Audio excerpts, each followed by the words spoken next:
Di da vêroja ku em lê kom bûne ku îro jin bûne dengê xwe û bûne dengên azadî û heqîqetê vê rojê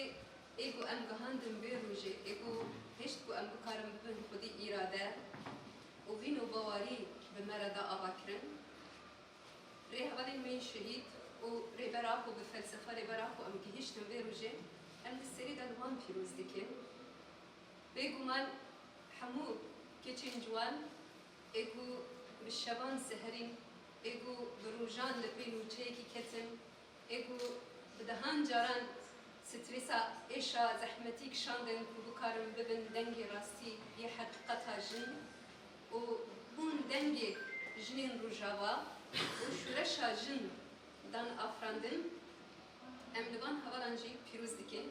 ketkarên ragihandinê êgo îroj bûn deng û wê bibin deng û hîn dengê xwe jî bilindtir bikin. Em dizanin bi kedê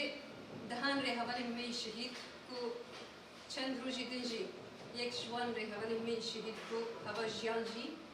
gihîşt asta şehadetê ji bo ku heqîqetê derbixîne ortê da û ji bo ku bikaribê rast ev şûreşa ku tê meşandin heqîqeta ku heye şahî, zehmetî, êş, kêfxweşî yê jinan bibe dengê wan xwîna xwe da heya nefesê da wî da têkoşîn kir û gihîşt asta şehadetê em van kedê ku hatiye dayîn dîsa carekî din li wan pîroz dikin û dibêjin ku ev radyo me ev di 2017 da destpêkirina wan bi zehmetî kişandin. Bêguman dema ku mirov kom dibe mirov tiştekî nizanibe ji nû da afirandin pir bi zehmet e. Em jin jî her tim wisa hatibûn lê meyzandin nikarin bêbawerin bêhêzin lê îroj dema ku hêz çê dibe bawerî çê dibe şervanên azadiyê êro dema ku têkoşîn dikin her têkoşerek derdikeve xîr dike bi navê jinan û dibêje ez jî dikarim bibim bawerî ez jî dikarim bibim hêvî ez jî dikarim bibim têkoşer ketkarên ragihandinê bi vî şeklî derdikevin û dibêje em jî dibin deng. Xebatkarên radyostar dikin yêgo bi rastî jî belkî temenekî genc dest bi kar û xebatê xwe kirin lê rastî jî dikarîbûn bi awayekî pir baş û pir birêk û pêk karê xwe pêk bînin û garibin dengê jinan bigihînin raya giştî û çi êş û azarên gogijin di nava civakê dikişînin berxwedaniyên goge ev çend sal bi pêşengtiya jin têkirin li Bakur û Rojhilatê Sûriyê bigihînin raya giştî ji bo vêna jî em spasiya wan kirin ser vê kedawana ji xwe wek radyostar belkî yanî min jî salekê di nava radyoyê dikar kir û dema gogineh ez mixwest ez fêr bibim yanî ez hatim radyostar wê demê hin hevalên me jin belkî genc bûn jî wana ez perwerde kirim û ji bo wêna jî ez spasiya wana dikim ser kedawana ji xwe hevalî lav nepêdekî hevalek dijî hebû ew jî min perwerde kirin çawa ez karibim dîsa bibim pêşkêşvana radyo ez bi temenê xwe baş ji wana mestir bûm lê rastî jî ewana romê gog genc bûn jî dikarîbûn kar û xebatekî pir baş bidin meşandin perwerdeyek pir baş bidin ji bo wêna jî ez her bi berdewam radyostar wek dibistanek xwe dibînim û her bi berdewam jî wê çavê me li radyostar be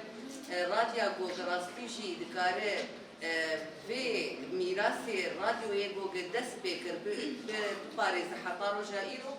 û bi vî awayî jî karibe hîna zêdetir kar û xebatekî hîna baştir bidin meşandin îro em dixwena kesiyara derbas dibin bi Bakur û Rojhilatê Sûrî û her wiha Sûrî tevahî em çawa karibin dengê van jinan bigihînin ser asta Sûrî û dengê jinên Sûriya em bigihînin ji bo raya giştî bêguman kar û xebatek jêr pêwîst e ji bo wêna jî baweriya me heye bi îrada jin baweriya me heye bi ragihandina jin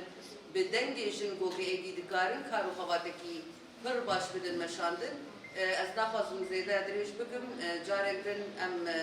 pîroz dikin vê salvegera nehemîniya da mezrandina radyostar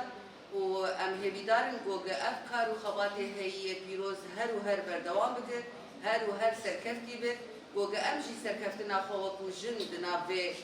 xebatî dibibînin û bêguman em hemû şehîdên qada çapemeniya azad ji vê boneyê jî bibîrtînin û gelek spas bû. حافظ أمل آخری مؤاخذه نکن یا راستی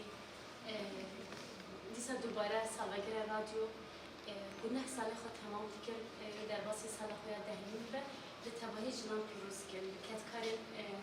چپمنیا آزاد پیروز کن لحوالی گوی او غریدا جان خود فدا کردن وان پیروز کن و بنایی من خواستیاریه که سمبولیک جبو کارکرین گو بنز نه سالن به راوستان دوی رادیو در کردن حیا اصلا ایرو آنینه مخص یعنی سرنامه یه رجی دیاری بدنوانا سبب اساسی یعنی از